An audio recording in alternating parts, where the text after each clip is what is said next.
de volta e ao meu lado o Tenente Coronel Vasques, o subcomandante do 56 Batalhão de Infantaria. Muito bem-vindo ao Atualize e o nosso assunto são as operações de paz. É verdade que a operação de paz é coisa de brasileiro? Esse é o lema utilizado em todas as nossas operações. Tá? Todas as nações sabem que quem sabe fazer a operação de paz é o povo brasileiro. O Exército Brasileiro é o campeão nessa modalidade. E isso está muito na essência do ser brasileiro, né? O brasileiro, ele tem essa coisa agregadora, isso faz parte? O brasileiro a operação de paz é coisa de brasileiro pelo ser brasileiro? Exatamente, essa é a colocação. A gente não ensina o nosso soldado a ser educado, a tratar com carinho, a tratar com amor, aquelas pessoas necessárias. Já vem de berço. Então isso facilita o nosso trabalho. O nosso povo, a índole do nosso povo, ela se faz prestativa. Toda vez que vê um acidentado, um ferido, ele se coloca no lugar do acidentado e tem um comportamento altamente eficaz para o atendimento dessa situação. E o Brasil tem um longo histórico em operações de paz, né? Eu queria que o senhor contasse um pouquinho desse histórico para a gente. Na verdade, a experiência militar de operações de paz já está com mais de 60 anos. Nós estamos com 64 anos já de operações de paz. E os nossos militares, eles são treinados em cima das experiências passadas. Só no Haiti, nós já estamos no 24º contingente. Eu participei do 17º contingente e a turma que foi entrevistada anteriormente participou do 22º e hoje nós estamos no 24º contingente. E as experiências, elas são relatadas, são ensaiadas e são treinadas para que a gente sempre tenha a melhor resposta que a população local tenha a seu favor.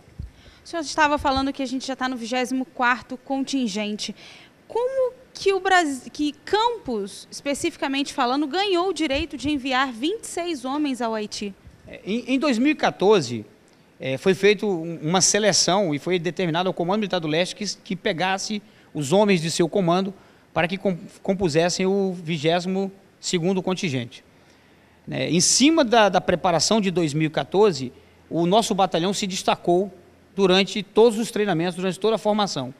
Como prêmio, a 9ª Brigada de Infantaria Motorizada determinou ao comandante, na época, o comandante do 56 BI, que selecionasse um pelotão para compor essa fração. E por esse motivo que foi a primeira vez que Campos participou com uma fração constituída. Porque em outros contingentes, militares que estão servindo aqui em Campos, e até mesmo militares nascidos em Campos, participaram de outras operações. Inclusive, dentre esses militares, o senhor já esteve no Haiti, né? Consegue contar para a gente? Eu sei que é difícil explicar uma experiência vivida, mas consegue passar um pouco para a gente de como foi essa experiência em solo haitiano? Toda missão onde a gente se afasta da família, se afasta da nossa rotina normal, ela já mexe com o nosso emocional. Então eu posso dizer que ninguém vá para uma missão de paz, ninguém vá para uma operação de conflito real que não volte modificado, certo? Que não volte mais humano, que não volte mais suscetível ao problema alheio. Ele passa a perceber que os seus problemas de dia a dia, que a sua pequena apurrinhação não é nada, comparado ao grande problema que outros humanos igual a ele está passando. Com certeza. Você falou um pouco de mexer, o psicológico, o ser humano volta diferente de uma experiência como essa. É importante também um controle emocional e psicológico enorme para viver uma experiência como essa, né?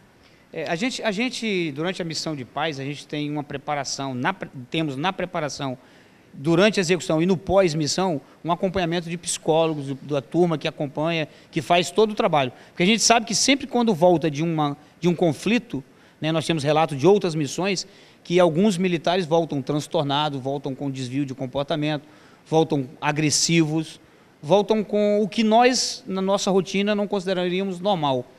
Então, com esse apoio, lógico, com o crescente da experiência, chegou-se a eu posso dizer que nós estamos num estágio quase nível 0 de danos colaterais, de efeitos colaterais. Com o apoio das nossas forças, dos nossos entes queridos, nós conseguimos contornar todas as possíveis efeitos colaterais no soldado que foi para a missão. Qual Qual é o maior desafio numa missão como essa, num país como o Haiti? Eu falei anteriormente com você, né, em off aqui, a gente conversando, e eu até brinquei, né, realmente a música que fala que o Haiti aqui, nós temos isso aqui também. A diferença é que lá é em grande escala, e lá ela é generalizada, a problemática é generalizada. Então eu acredito que o grande desafio é você acordar, passar o dia todo e ir dormir naquela mesma perspectiva de pobreza, e para onde você olha, você vê miséria, vê sofrimento e vê dor. Aqui a gente vê, mas a gente olha para um lado e não tem mais isso. A gente se afasta de um bairro e não vê mais aquele problema. Então, lá no Haiti nós não temos esse escape. Nas nossas dispensas, quando a gente era dispensado para descansar na praia, a gente via a mesma miséria. A gente ia para um local de repouso e a miséria estava em volta da gente. Então, a gente não conseguia se desligar da problemática de estar no Haiti. Logicamente, a gente tem que entender que uma missão tão duradoura tem interesses. Eu acredito que essa missão, até mesmo como pedido do Senado haitiano em 2013, depois confirmado em 2014, que há um crescente para que esta operação se encerre. Não sei dizer quando, né? Porque em 2013, quando eu estive no Haiti, já havia as solicitações das autoridades locais do encerramento da missão e da mudança da natureza da missão. Por ser um país pobre e a violência está controlada, eu digo controlada, porque na verdade a violência da época que eu fui lá, e acredito que para agora esteja menor, era um problema de gangues, eram problemas setoriais, eram bairros da capitais com elementos causando distúrbio, causando violência e realizando homicídios, né? Eu até brinquei que num dos índices lá nós tivemos 6 homicídios no mês. E aí eu perguntei, no Rio de Janeiro tem 6 homicídios por minuto. Então, eu acho que nós temos que realmente visualizar essa situação como um todo. Mas quem vai definir isso é a ONU. Não é o governo brasileiro, não é as Forças Armadas, não é a opinião nossa, não é um pedido nosso. Esse pedido tem que sair da nação, que solicitou a intervenção, a presença da ONU, através dos senados, através da presidência local, para que possa ser resolvido esse problema. E realmente, na minha visão, no meu ponto de vista, pela pobreza que eu vi, a solução passa agora por tecnologias, passa por educação e passa por investimentos econômicos, e não mais por força militar. Entendi. E você falou da violência controlada. Então, assim, quando a ONU sair do Haiti, o Haiti vai ficar para quem? Quem vai tomar conta?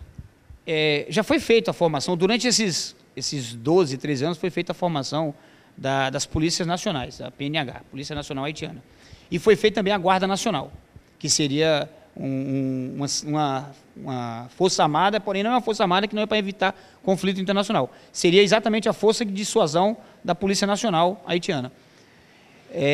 Já foi capacitado os homens, os nossos policiais brasileiros foram para lá, fizeram formação, fizeram a preparação das polícias locais. Então, hoje, eu posso dizer que eles têm condições de se manter, de controlar a violência onde ela está, na posição em que ela se encontra. Pode haver um crescente? Pode. Como também pode cessar totalmente a violência. Eu acredito que a presença das Forças Armadas dos 22, 23 países que participaram da missão ao longo do tempo, não há mais necessidade. Mas isso é uma visão no meu patamar, certo? No meu patamar, pelo que eu vivenciei lá, pela necessidade, pela carência, talvez um esforço com empresários, com pessoas de poder que pudessem alavancar a economia haitiana através do turismo, ou outras através da plantação de cana-de-açúcar, que é o que tem no país ao lado, na República Dominicana, né, com produção de bebidas alcoólicas, talvez essas empresas pudessem alterar a situação atual do Haiti. O senhor esteve no Haiti durante 9 meses. O que o senhor trouxe do Haiti junto a você? Além de muita saudade, eu cresci como ser humano. Na minha primeira participação em missão de paz em Angola, eu mudei. Eu era um tenente combatente e passei a ser um tenente de coração. Quando eu voltei para essa última missão, que eu já era tenente-coronel, já estava já nos últimos postos, eu voltei mais ainda como ser humano. Eu passei a absorver mais o comportamento da população local, eu passei a me colocar muito mais em função do servir. O soldado, ele é um servidor natural. O soldado, na essência, o militar, independente da patente, do posto, da graduação, ele é um soldado, ele é um servidor. Ele acorda servindo, obedecendo ordem, e vai dormir também obedecendo ordem e servindo. Isso já é natural nosso. Mas nós servimos a uma hierarquia. Na hora em que a gente é posto a servir a quem não tem uma hierarquia, eu acredito que isso nos torna muito maior. Nós passamos a ter um crescimento humano, espiritual, para nos tornar mais apto a servir a todos aqueles que precisam. Esse eu acho que foi a grande mudança nossa. Quero te agradecer por ter dividido essa experiência com a gente. Estávamos falando mais cedo que um homem que vai para a guerra, ele não volta o mesmo, principalmente pelas experiências vividas. Eu quero dizer que depois dessas conversas que a gente teve aqui, eu também não sou mais a mesma por vocês terem dividido essa experiência comigo. E eu tenho certeza que o pessoal de casa também não. Muito obrigada. Muito obrigado pela oportunidade. É sempre bom falar daquilo que a gente ama. A nossa profissão é uma profissão de amor. Servir a nação, servir ao povo é uma profissão de amor, é uma dedicação, é um sacerdócio. Como toda profissão, é um sacerdócio, mas a nossa específica, onde a gente coloca a nossa vida em risco para salvar as vidas dos outros, é muito bom saber que estamos tendo reconhecimento a partir da mídia. Agradeço a vocês pela presença, e estamos à disposição para falar dos assuntos que somos capazes de falar. Muito obrigada. E vocês conheceram os heróis de carne e osso, os heróis de verdade. A gente vai para o intervalo rapidinho e volta já já, não sai daí.